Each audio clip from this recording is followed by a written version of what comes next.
life in the barracks.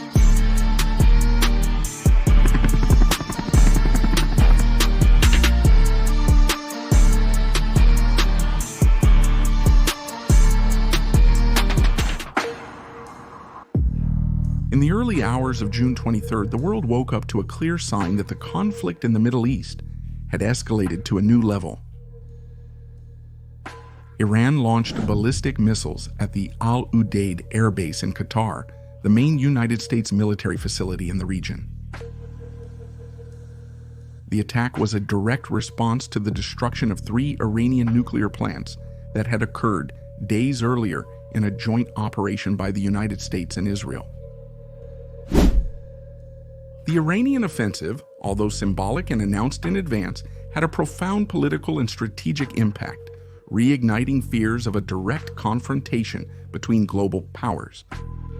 Welcome to Life in the Barracks.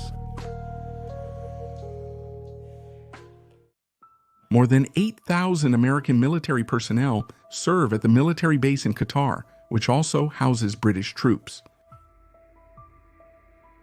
Despite that, the attack was carefully calculated.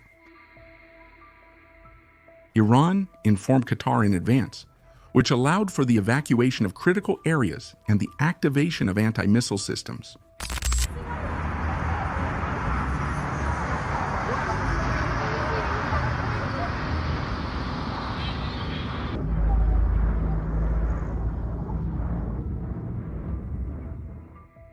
There were no casualties or significant destruction, but the message was clear. Iran would not remain without reacting to the humiliation suffered after the American bombings. The international press, including the New York Times, highlighted that the Iranian attack had more symbolic than military value. The goal was to rebalance the board and offer the Iranian regime a political way out in the face of internal pressures. The Iranian leadership needed to show strength to its population, especially after the execution of military commanders linked to Ayatollah Ali Khamenei, which heightened the atmosphere of internal instability. The launch of Iranian missiles was also interpreted as an attempt to maintain national honor in the face of the devastating attacks carried out by the United States. Washington, in turn, viewed this rehearsed retaliation with caution, and Trump, pressured by allies and opponents, indicated that he does not intend to escalate the war at this moment. Iran is thus trying to reposition itself as a rational actor in the crisis, while signaling openness to a ceasefire and the resumption of negotiations.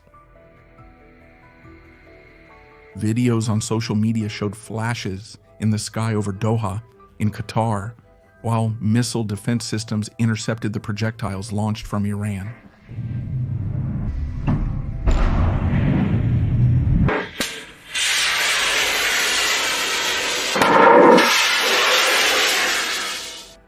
The suspension of air traffic and the rerouting of Qatar Airways flights reinforced the sense of emergency, even though no casualties were confirmed. The Islamic Revolutionary Guard, Iran's most feared military branch, claimed responsibility for the attack. In a statement, it said that American bases are vulnerable and that any violation of Iranian sovereignty will be met with force. The gesture was a direct message to Israel and also to the United Kingdom, which has a military presence at the Al-Udeid base. Qatar, even though it was informed in advance, publicly condemned the attack and stated that it will consider a proportional response. Local diplomacy is now trying to prevent its territory from becoming a battlefield. Iran's offensive is a direct consequence of the escalation that began on June 13th, when Israel launched missiles against Iranian nuclear facilities. In response, the United States intensified its actions and on June 21st used B-2 bombers and bunker buster weapons to destroy 3 underground nuclear plants. The White House called the operation a historic success and said that Iran's nuclear program has been dismantled. Iran in turn claimed that it had already removed part of the enriched uranium and that it will continue its program even after the attacks.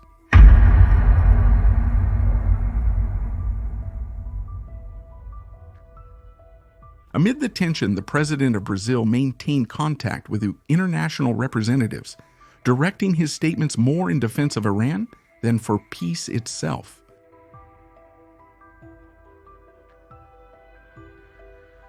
Russia's actions brought even more uncertainty to the geopolitical scenario.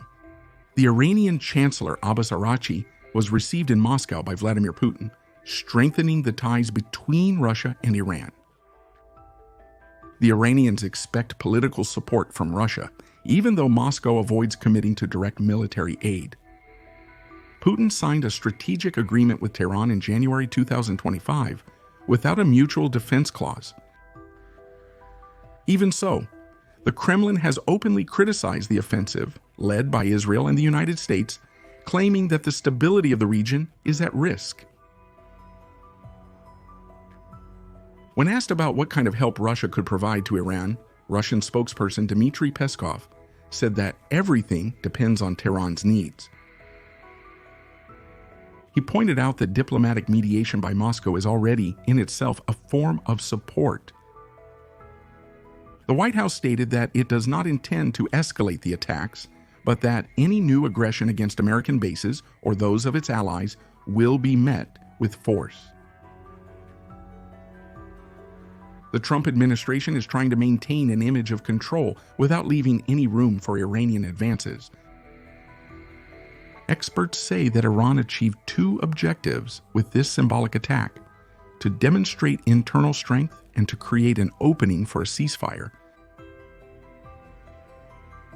The strategy seems to have worked, at least temporarily, and may lead to a pause in hostilities. Military analysts believe that Iran is taking a calculated stance to maintain its image of strength before its population, while also seeking to pressure the international community to restrain Israel's actions.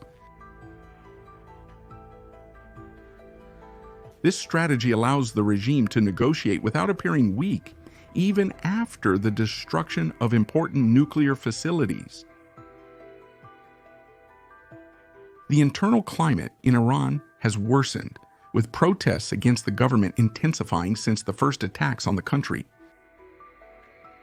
The execution of generals linked to the inner circle of Ayatollah Ali Khamenei was seen as a sign of weakness among the top leadership and disputes for control of power. The regime's fear is so great that the Iranian leader is hiding in secret bunkers, fearing an attack to execute him or an Israeli operation to capture him.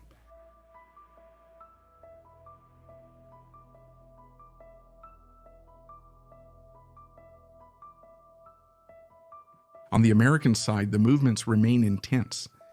The deployment of reinforcements to bases in the region and the movement of strategic equipment show that the risk of a new confrontation is real.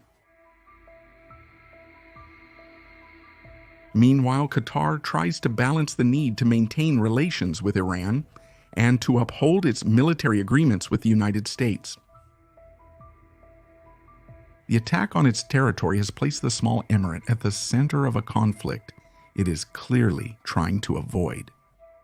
In the end, the question that echoes in the backrooms of embassies and military command centers is simple. What will come next? Does Iran want peace, or is it just buying time? Does Vladimir Putin have the means to send weapons or troops to support Iran? Leave your opinion in the comments and let's discuss this new geopolitical scenario that is reshaping the world.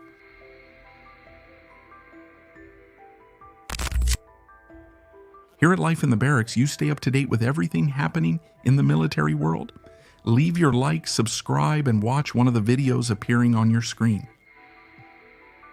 Forward fighters, see you next time.